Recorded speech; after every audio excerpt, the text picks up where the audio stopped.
It's time for the BAQA. The BAQA. What you say?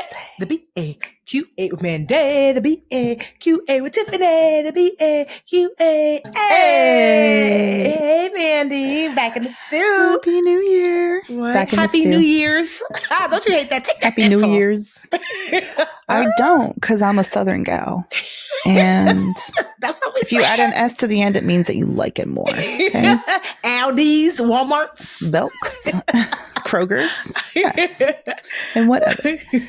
But I'm very excited to be back for BAQA. Yes. And just makes me feel connected to our BA fam so much. Yes. If you have questions that need some answers, know this, that we are not your attorneys. We're not your doctor. We're not your mechanic. We're not even your mama or cousin, but we are your favorite beautiful brown internet besties who are pretty smart. And although we are smart, we want you to take our advice with a small grain of salt and then lean into the people that you pay for advice, okay? It's for entertainment purposes only, okay? Absolutely. Yes. And speaking of BA fam, I have to shout out the listener who recognized me at the Atlanta airport and just like humble brag. It's usually Tiffany, No, but that's not true. she was so nice, and I forgot her name because I was really stressed at that time. She reached out right after the TSA security. If you go through the TSA with 2 children, you know you're a little haggard. But anyway, that was so sweet. Hi, if you're listening. So, but if you have questions, honestly, you can go to brownambitionpodcast.com. There's like a contact us button there. Slide into the DMs on IG, Brown Ambition Podcast, the BA Podcast on Twitter. You could tweet us. Or email us at brownambitionpodcast@gmail.com. I'm ready. I'm kind of ready to say, just go to IG. I'm ready to give them fewer options. Okay. Are you? Should we just? I'm open, girl. Should we decide that? We can decide that. You can slide into our DMs on IG. That's DMs is the best. Yeah, IG, Brown Ambition Podcast on IG. It's easy. It's one thing to remember. And our admin, Lauda, will appreciate that. Yes. All right. So first question, we're going to actually do a mix up. So we answer career questions, business questions, money questions. I'm going to read this money question, but I think, Mandy, you have a career question today? I do. A very juicy one. I'm very excited. Okay. So this is from Queen over on IG. Hello, ladies. I am desperate for some advice. I have some credit card debt that is making me lose sleep. My husband and I have not making enough money. I've not been making enough money. And sometimes we spend too much. Okay. She's wondering if she should save or pay down debt. Okay. Paying the debt now, though, would mean we would have to use our credit card to pay down on a used car next year. We're trying to get a second job. Okay. So Queen, it's sounding like 1, you have a lot of credit card debt that is stressing you out. 2, it sounds like you feel like you might not be making enough money. And you have this car lease that's up next year. And you're wondering, should you save because you have to get another car when this car lease goes up? Or should you put that money toward the credit card debt?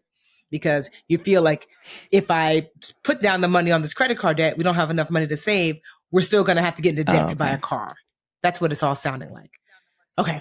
So Queen, first things first. It sounds like, and this is no judgment, that to your own admission, the credit card debt that you find yourself in is not for just day-to-day living, because you shared that you've kind of like overspent, and that happens, sometimes, we don't always exercise the full control that we have over our credit cards. So it sounds like you might need to just say, we need to cut out the usage of these credit cards because it's going to be very difficult to pay off credit cards if you're currently using those credit cards. So unless you're using credit cards for like necessities, like groceries or medicine or things you absolutely need, then I probably honestly would cut my credit cards up. I would go as far as to call the credit card company to say, lost my card or would like for you to change the number on my credit card. Yeah. So they're not saved on your computer and your phone like I'm sure they are currently. Yep, girl. Because Lord knows we all have it saved. It's just right there, child. I lost it. Give smart. me give me another number. It should be another number. Exactly. Fingerprint scan. Real. Don't mind if I do. One. I definitely would Face ID login. Well, yes, thank you. If you're not using it for things that are necessities. So that's 1. 2, Although, savings, is great. Unfortunately, I'm assuming when you said exorbitant interest rates that you have double digits interest rates. So whenever you're deciding whether to save or pay down debt, one of the things that should lead that decision is what does the interest look like? So if you put your money and you save it into a savings account, the most interest you're probably going to earn right now is like what, 4%, give or take. But I'm sure your interest rates for your credit card debt, 20, maybe even 30%. So if the credit cards are costing you 20% and savings is only going to make you 4%, then you're probably going to want to put more money toward paying down that debt because it's costing you, that debt is so expensive that it's costing you whatever savings you would have saved. So I would focus most of my time and energy, certainly set aside a little something for emergencies, but most, like if I had $100, I might do like $20 savings, $80 credit card debt, that kind of like mix, because your credit card debt is just costing you so much. And getting a second job, might not be a bad idea, but before you get a second job, I want you to sit down and look at your budget to see like, do we actually make enough to cover what we need to cover? Because I would hate for you to take on additional work when really it's a matter of budgeting, So I would sit down and look at my budget and ask myself, like, okay, like the amount of money that we're making, based upon like what we have to spend to maintain our lives, there's actually enough money here. It might be, and if not, then certainly you can look at, looking at additional income. And then my last final thing is that, like I shared this on the Wednesday show, is that this year I have my annual Live Richer Challenge. It starts January 14th, but sign up for the free challenge ends it starts January 15th, Monday, but sign up ends January 14th. And so I encourage you and anybody who has any credit issues, Queen, to go to lrccredits.com and sign up for the challenge. We already have 300,000 people plus signed up. You will not be alone. There will be other people struggling with credit. Week 1, you learn how is your credit even calculated. Week 2, how to grow and your credit score. And week 3, how to maintain credit so you never find yourself in this position again. It's totally free. It's a 3-week like email course. It comes with an app that's free as well, that we just built. And so I think that's going to help you as you navigate your credit journey so you find yourself not in this position again. So lrccredit.com, the link will be in the show notes. But I wish you well, Queen. Anything I forgot, Mandy, as for that advice? Get thee to the library and get Tiffany's book and her workbook. Is your workbook going to be in the library? Yeah. Wade Hole's in the library too. Mm-hmm. When I'm writing at my library, I work on the nonfiction floor or near that section, and I just stroll over to the business section sometimes, and I say, "Hi, Tiv." Oh, really? Oh, that's so crazy! It's so cool that you're in the library, right? I used to live in the library as a kid. Like, yes. I love the library. Go back. Libraries are amazing. They are amazing. Yeah. My thing is with the car. And credit card debt at the end of the day, even though it makes sense on paper to pay down credit card debt and that sounds good and save and all that, but you need a good car, so, especially like, most working people, the car is in this country, it's like the way, to get to the opportunity to make the money. Mm-hmm. So, I would just say, make sure you're getting safe transportation. And sometimes safety comes before logic and credit card bills. And if you're in a situation where you might need to like consolidate debt, if it's too much, if you're in over your head, look for ways to consolidate debt, do a balance transfer to make it a little bit less cumbersome, make it less stressful, less expensive, help you kind of tackle it. But, like I agree with Tiff. And I think the thing with budgeting that's so scary when you have that kind of debt is like emptying out the drawer and looking at all the stuff that's in it. Oof. I think, that's going to be the hard part, but lock arms with your partner and do it together, because you ain't going to get out of this. You're doing it. You're getting into the hole together, but you're not going to get out without being together. If you're not both on the same page. Yes. So I wish you so much luck. And thank you for that question. And here's a nonprofit real quick. So the National Foundation of Credit Counseling, nfcc.org. They're a great nonprofit that help walk people through, like if you really need the extra hand-holding, consider them as well. They have nonprofit partners around the country. So you would go to nfcc.org and you would find one in the closest area to you. So if you kind of need to sit with a credit counselor, that you'll be able to work with a credit counselor there too. So good luck to you, Queen. Thank you, Queen. Should we take a quick break and be right back with Yeah. you're going to love this question. See you in a bit. Okay, BA fam, we are back and I am so excited to give you guys an update. If you've been listening to the show the last, I don't know, few months, you might have heard back in the fall when we took a question from someone who wanted to be anonymous. So we called her Crossroads.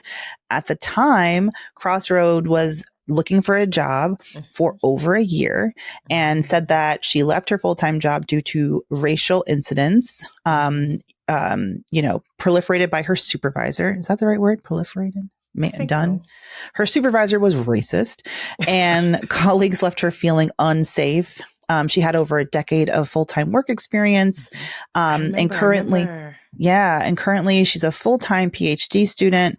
And she's been working as a graduate assistant to make ends meet. Now she's getting back into the job market and feeling like not only is she having trouble getting an offer, but because she's, a PhD graduate assistant, she's finding the pay is not matching her level of experience.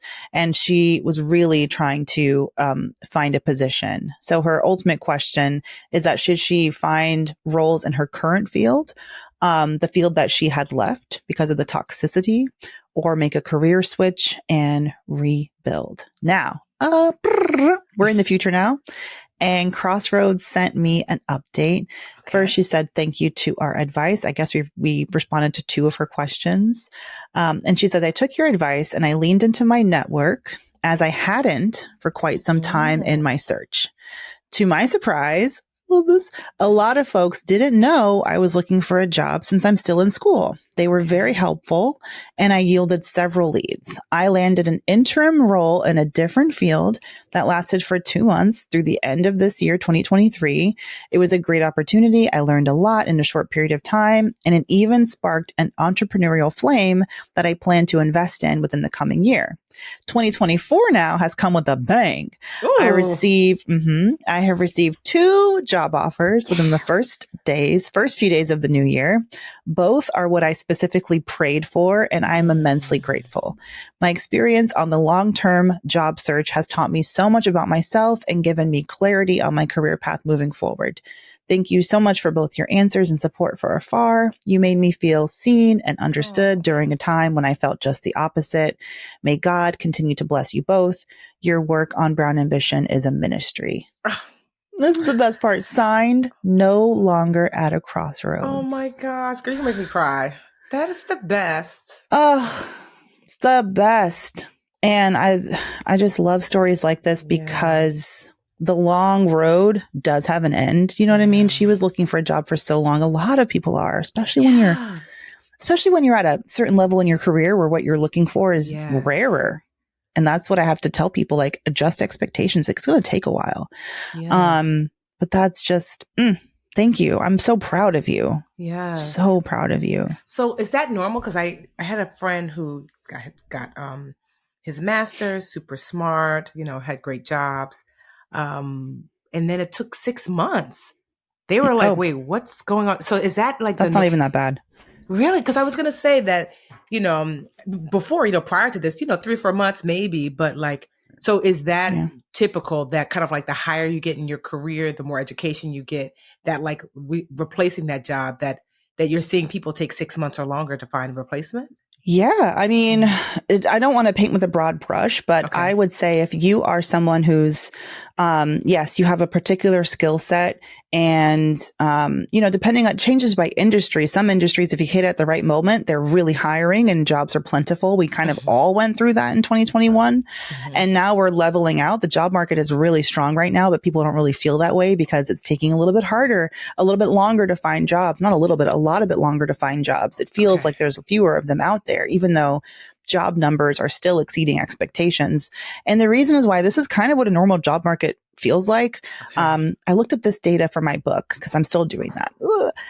Writing a book. And I think the average, there's a stat, the average, let me just look it up real quick. Okay. So this is a stat I just cited in my book, coming to a library and bookstore near you at some point in the future. I don't know. I got to write it first. How long it actually takes to find a job is about 5 months. Really? Yes, that's on average. Okay. So I think it's not to deter people from, being on the lookout, but I do know the trick, as Crossroads has found, of speeding up that timeline, working your network at all times. Yes. And I find that people who shelter in school, or not shelter in school, but they're going back to school, they're getting an MBA, they're getting a PhD, they're doing a certificate program. It feels like you're doing a thing for your career when you're in school. And you are elevating your skills. You're making yourself more attractive as a job candidate. But the worst thing you can do is also not engage with your network and keep them engaged. The minute that Crossroads, we just heard from her, opened her mouth and said to her network, I am looking for work. She had a decade of experience. It's coming back to me now what I said to her at the time. Like, with a decade of experience, you met so many people across that timeline. They need to know that they can help you, that you're looking for help. And so I would just say to anyone who's facing or thinking about quitting or pivoting into a new field, or you've been let go, unfortunately. 3 to 6 months, I feel like, is a safe. That's why they say 3 to 6 months of your income, save it. Yeah. But if you want the cheat code, the only cheat code I can think of when it ain't your resume. It sometimes isn't even the skills that you can attain. It is making great relationships over the course of your career, investing in them like seeds that you don't plan to sow until you absolutely need it. And there's no, and that's how he got his job. One of his literally like elementary school friends, like, was like, wait a minute, I didn't know. Okay. And then put in a good word. And, cause we don't think that. We think that I applied. You think we're all out here working hard and pulling ourselves up by our bootstraps. No, that's BS. Yes. People putting a good word in for you is so critical. So I'm so happy, Crossroads. Honestly, I would love the AFAM if you did that more, that if we answered a question for you, or even if we didn't answer a question directly, let's just say you listened and you heard some advice and it applied to your situation. We'd love an update if we answered your questions, or we would just love, hey, that thing you told that other person, it worked for me too. And here's how, because I think it's great for people to hear that, they're not alone, and that, there is light at the end of the tunnel. So every tunnel.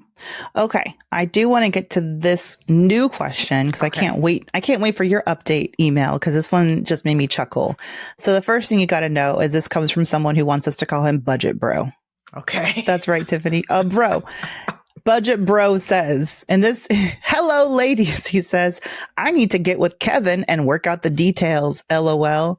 If y'all are, I don't even know if you have to be an OGBA listener, but Kevin is our favorite. Kevin was a male listener. I mean, he is still a male listener who we had him on the show because he used to write in the most incredible questions, starting with his wife and his advice for her about her career, which we had to set him straight on.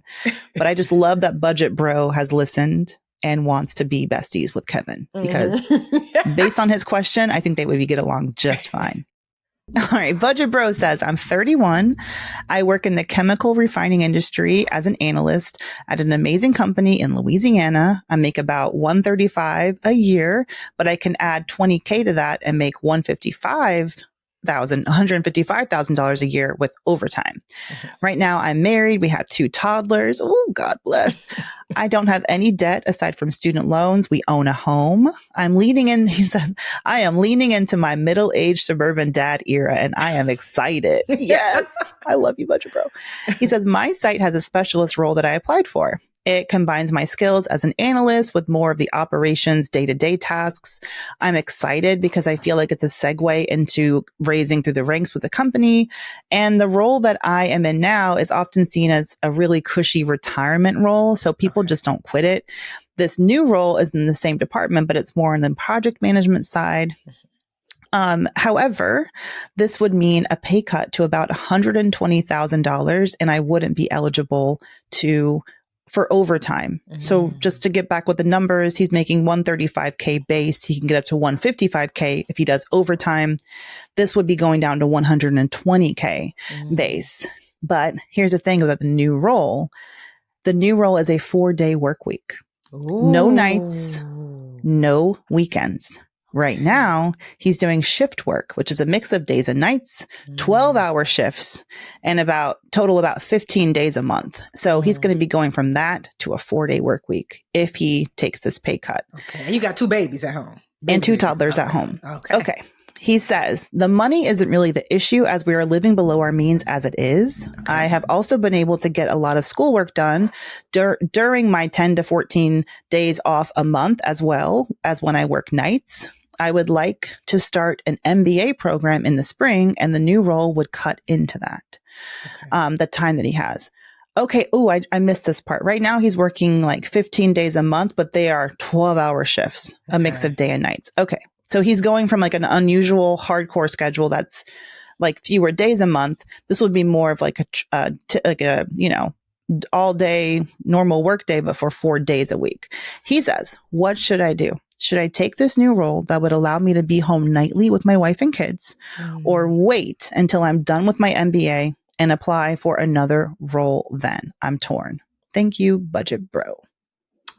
Oh, well, on the career side, that's not my specialty, but I am a specialist on living life because I'm living. You know stuff about career stuff. No, so here's what I always ask myself when like met with like a decision that has kind of like sometimes competing outcomes. I ask myself, pushing all that aside, what is it that I desire for my life? What is my desired outcome? Who do I see myself as? What do I want? And so it might be, you might say something like, I want to be a present father. I want to be, I don't know, like, for example, when we were kids, my dad got his master's, his MBA in economics or in finance, and then his bachelor's in economics or finance, right? So he really wanted professionally to like be on the stock market, but then my mom had 1 girl, 2 girls, 3 girls, 5 girls.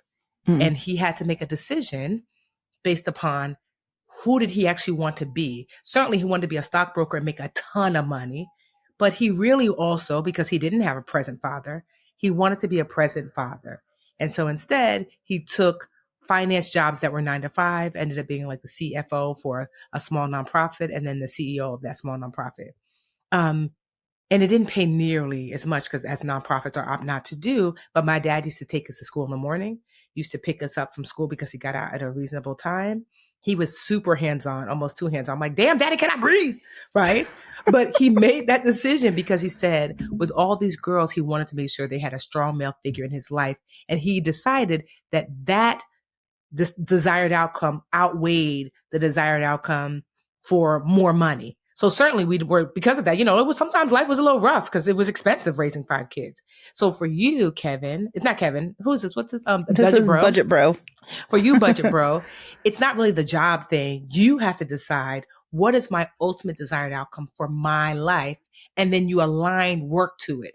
You don't decide what work is and then align your life to it. And if you do that, my dad doesn't regret picking us, the kids, because as a result, we're all like well loved, looked after, we were able to have a very present father. And the truth is, I am the budgetnista as a result of the education my father gave me about personal finance. There wouldn't be no budgetnista, imagine. Had he chosen the stock market and more money, certainly I would be a girl with a lot more money, but not the knowledge that he imparted on me because he was physically here. So that's what I just say is that choose from that place and then align your job decisions and back to school with the life and how you want to show up as a man, so. I love that advice. I agree. I think, when I got your question, Budget Bro, I went back and reread it because I wanted to see, is this something that you have already applied for? Do you have an offer? And you just say that you have applied. What I like about, what I would typically say is like, wait until you've got an option before you consider it. Like, don't hem and haw. Like, you don't have to figure out what you would do. I'm glad that you went ahead and applied for it because I think a lot of people will just wait and think, well, should I? What if? And I'm like, just apply so you have something something real to compare to, like an actual real live concrete option that you can choose between rather than just the idea. So you're getting your MBA, you're going to put in you're going to put your hat in the ring for this position.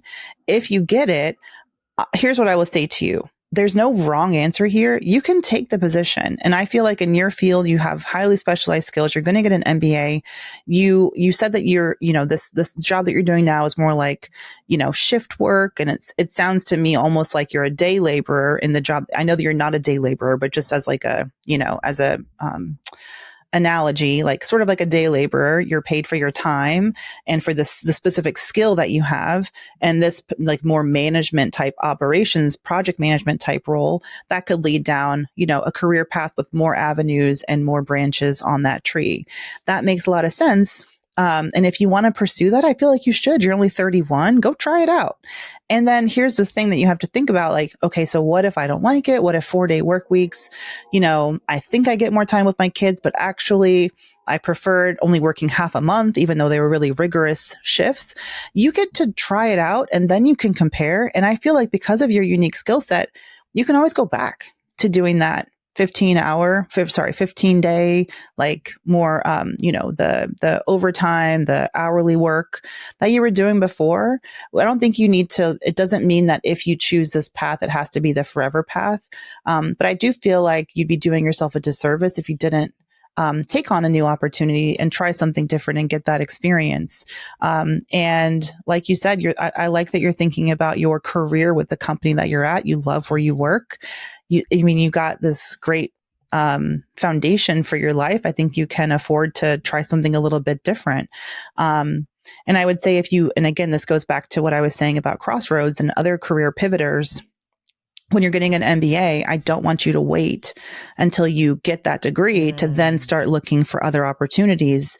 This could be a great way for you to get some project management experience while pursuing your MBA. And then when you graduate, you don't have to go find a job if you want to do project management work and start from scratch. Like they can say, well, you got this great MBA, but do you have any project management experience? Because that is what very narrow-minded recruiters and hiring managers will do when they get resumes. But you can have that experience, on your resume. And that can be not only, a way to make you a more attractive candidate, but it can also give you an opportunity to make connections with people, build relationships through your program, with hiring managers, recruiters that can serve you down this, long, fruitful career that you're, building for yourself. So I just want to give you permission to try it out and see what happens. Hopefully your partner, your wife agrees with me because she's involved in this too.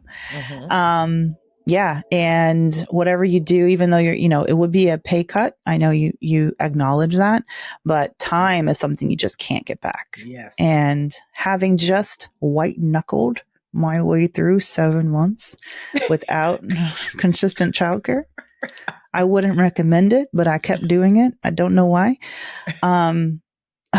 It's hard. But you have to, like, what I think about all the time is I'm not going to get an opportunity like this again to be around my newborn, my baby, my infant and be there for drop off and pick up with my son. And although homeboy, I just told dad today, his dad, I was like, my husband, I was like, we're going to add an hour to Rio's pickup time because I'm really enjoying this be at home. Aww. He got mommy at 4 p.m., but let's try 5.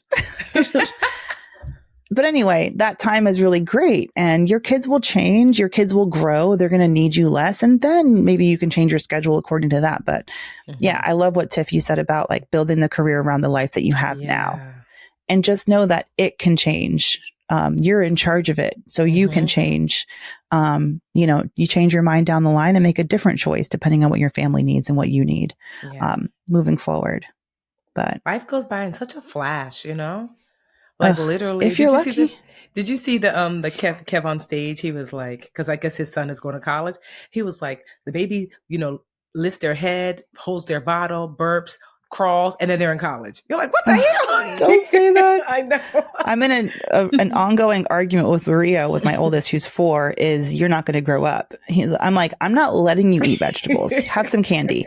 I'm not letting you grow up. Here's the candy. You want junk food? Here you go. French fries. You're not going to get any bigger with these. It works. He's like, no, mommy, I have to grow up. I have to get bigger.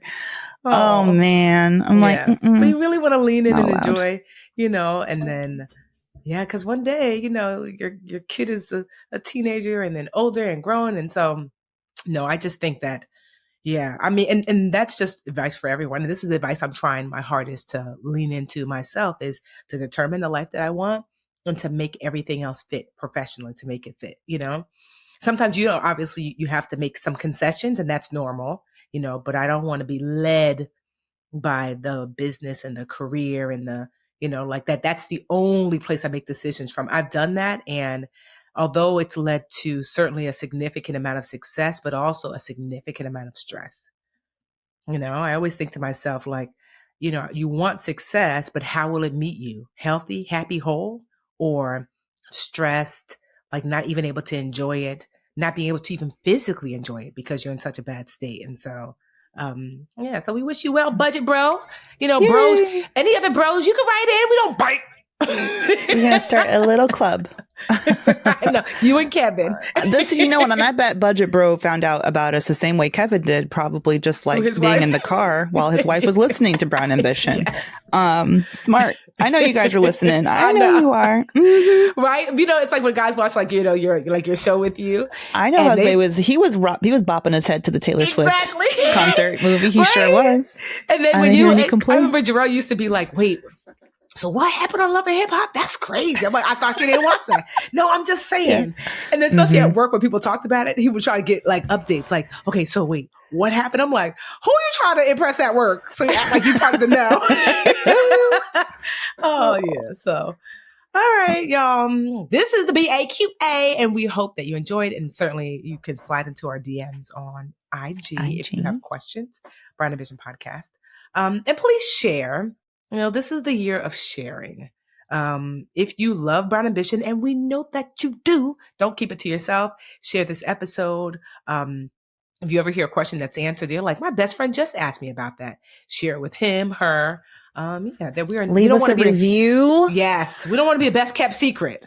Y'all ain't send us any Christmas gifts, holiday gifts. So the best gift you can give us is your love and a rating and a review on Apple Podcasts. Yes.